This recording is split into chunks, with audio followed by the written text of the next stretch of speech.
Hello मेरे प्यारे दोस्तों, आप सभी को मेरे यूट्यूब चैनल कहानी का खजाना में स्वागत करती हूँ। आई होप आप सभी लोग खुश होंगे, स्वस्थ होंगे। चलिए दोस्तों, आज आप सबको मैं एक नई कहानी सुनाती हूँ। दोस्तों, मेरा नाम हरप्रीत है और मैं 24 साल की हूँ। एक बहुत ही गोरी और चंचल लड़की, पतली कमर और गुलाबी होंठ। मेरी आंखें बहुत ही खूबसूरत है, जो किसी को भी मेरी ओर आकर्षित करती हैं। जो एक बार मुझे देख ले, उनकी नजरें बस मेरे ऊपर ही ठहर जाती हैं। मैं दिल्ली में अपने मम्मी पापा के साथ रहती हूँ। मेरी जिंदगी तब बदल गई जब मेरा चचेरा भाई तनुज मेरे घर आया। हम दोनों की दोस्ती इतनी आगे बढ़ गई कि उसके बिना मैं तड़पने लगी थी। तनुज का मेरे घर में आने के बाद से मेरी बेचैनी शुरू हो गई। जनवरी महीने की बात है।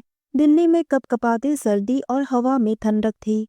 तनुज पापा के खास दोस्त गोपाल चाचा का बेटा था। पापा और गोपाल चाचा में गहरी दोस्ती थी। तनुज 28 साल का था और वो लुधियाना से दिल्ली अपनी नौकरी के सिलसिले में आया था। मम्मी पापा ने उसे हमारे घर ठहरने को कहा। मम्मी ने कहा, हरप्रीत, ये तनुज है, तुम्हारे गोपाल चाचा का बेटा, इसे अपना भाई ही समझो। मैंने हंसकर हाँ कहा, लेकिन मुझे क्या पता था कि वो मेरा भाई नहीं, मेरे दिल का मालिक बनने वाला है।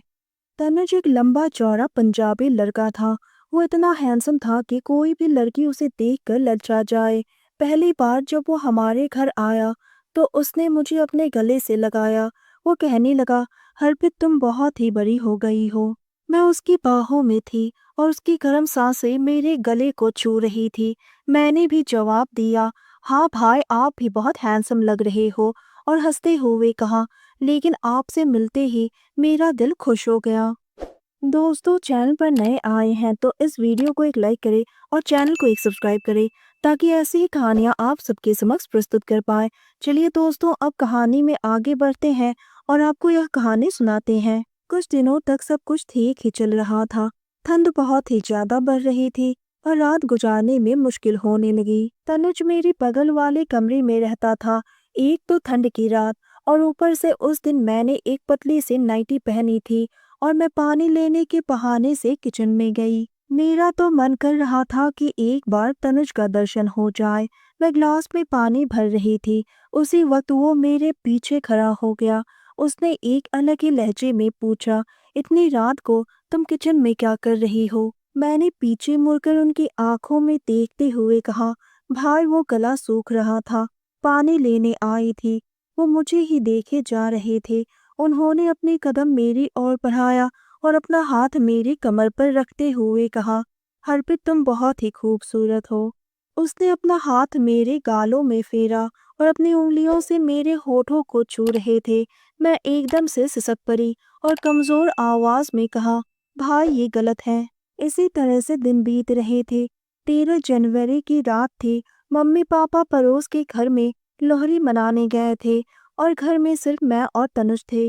मैं अपने कमरे में थी। उस दिन ठंड भी बहुत लग रही थी। तनुज मेरे कमरे में आया और मेरे बगल में बेड पर बैठ गया। उसने पूछा, हरप्रीत, अकेले में क्या कर रही हो? मैंने कहा, भाई, कमरे में अकेले बैठे बैठे बोर हो गई हूँ। तनुज एकदम से मेरे करीब आया और कहने लगा, अगर तुम कहो तो मैं तुम्हें खुश कर दूं, और मेरी जांघों पर अपना हाथ रख दिया। उनके छूते ही मेरे दिल की धड़कन जोर जोर से धड़कने लगी। उसने कहा, हरप्रीत, तुम्हारे पापा और मेरे पापा में बहुत ही गहरी दोस्ती है। क्या हम दोनों भी अपनी दोस्ती कर ले?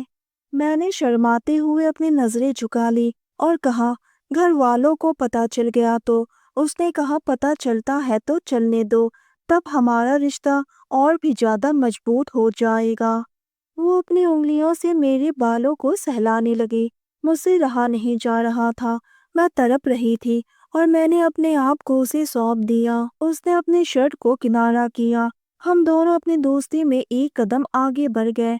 इतनी ठंड में भी हमें गर्माहट महसूस हो रही थी। मैं हांफते हुए बोली, भाई, हमारी दोस्ती इतनी खूबसूरत होगी, मुझे पता नहीं था।